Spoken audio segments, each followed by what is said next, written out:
nagtipon-tipon po lahat ng mga MTPP, yung mga platform operators, kasama na rin po yung mga ibang biker leaders sa iba't ibang platform po. Lahat po na-representa naman po ng tama at napakaganda po yung naging usapan. Napag-usapan po na sang-ayon po tayo sa regulasyon.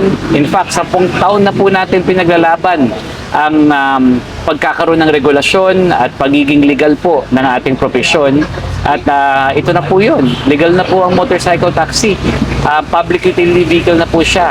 At ang katumbas po nyon ay talagang magkakaroon po tayo ng mga iba't ibang regulasyon. Nagpapasalamat po kami sa chairman po ng LTFRB, sa ating mga board members, at syempre kay Kong Rog din po ng One Rider Party List kasi talaga pong nandun sila para i-guide po yung diskusyon at nagkaroon po ng napakagandang meeting of the minds po.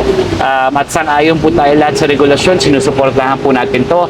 At lahat po ng mga bikers sinusuportahan din po ng mga leaders ng community itong pagpapasaligal ng motorcycle taxi at kasama po dito ang iba't ibang regulasyon na magpoprotekta po sa hindi lang po sa biker po natin pati rin po sa pasahero. So napag-usapan po yung mga detalye doon galing sa pagrehistro ng ating mga bikers, papunta po sa insurance at iba't iba pa. Mga discounted fares po sa PWD estudyante. Sa akin po, sang-ayon po ko at sumusuporta po ko sa panawagan ng ating presidente na si President BBM, siyempre sa ating pumahal na secretary ng DOTR na si Secretary Lopez, na sinasabi po nila, kasama pa din po LTFRB at si Kong Rog, wala pong mawawala ng trabaho.